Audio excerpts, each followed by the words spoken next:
bienvenue sur l'Ennéagramme.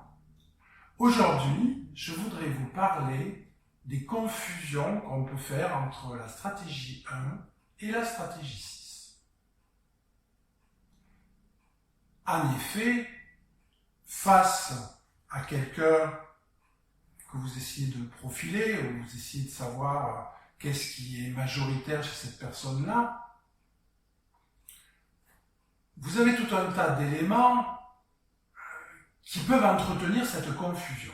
Dans les deux cas, on a un sens très fort de l'engagement, une volonté de bien faire les choses, et là, c'est du 1, c'est du 6, c'est pas forcément très clair. Vous avez dans les deux cas des personnes qui peuvent être assez sceptiques au départ, et où la confiance va s'établir lentement, plus ou moins lentement, mais en tout cas, c'est pas acquis d'office. Vous avez cette espèce de méfiance, de scepticisme de départ. Dans les deux cas, des personnes qui peuvent être inquiètes, pessimistes assez facilement, des personnes qui ont tendance à travailler trop, qui peuvent avoir du mal à se relaxer, des personnes qui aiment que les procédures soient clairement définies, qu'on ait fixé clairement le cahier des charges des choses, qu'on soit dans l'objectivité, que les choses soient balisées. Est-ce que j'ai du 1, est-ce que j'ai du 6? Difficile de trancher sur ces aspects-là.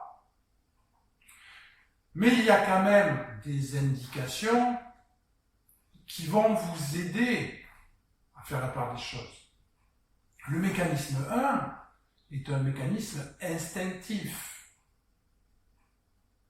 Et en tant que mécanisme instinctif, il est plutôt bien ancré, bien posé dans le sol. Le mécanisme 6 est un mécanisme mental. Il y a beaucoup plus d'inquiétude, beaucoup plus d'agitation qu'on va retrouver dans le corps, dans la dynamique du corps, et quelque chose qui semble beaucoup moins ancré au sol. Le mécanisme 1 est relativement prévisible.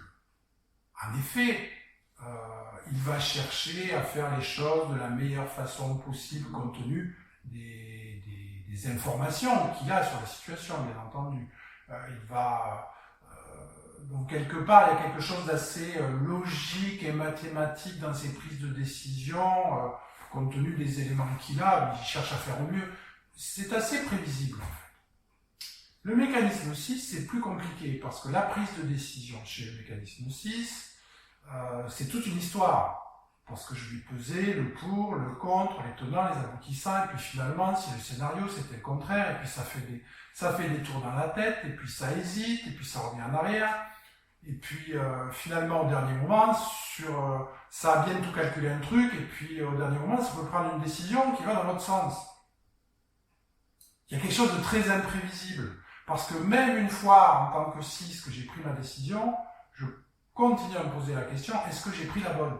Ce qui ne sera pas le cas chez le 1. Donc il y a un côté prévisible, imprévisible sur l'axe de décision qui est assez marqué et assez facile à repérer. Le souci principal du mécanisme 1 dans une discussion, c'est d'avoir raison. Et dans la discussion, il vous dira qu'il a raison, et c'est important d'avoir raison.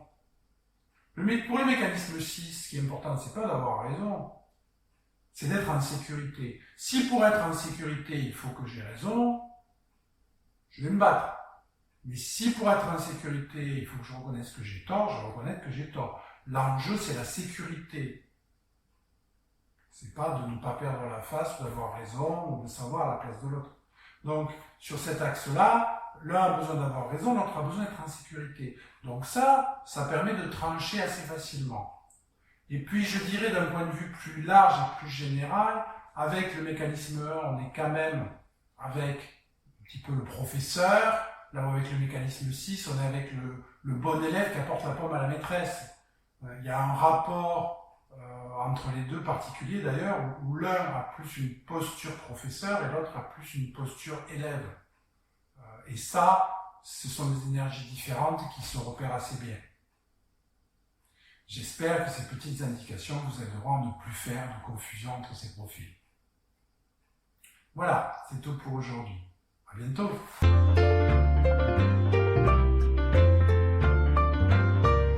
Retrouvez chaque semaine le Club de l'Ennéagramme sur notre site ennéagrammenvolutif.com.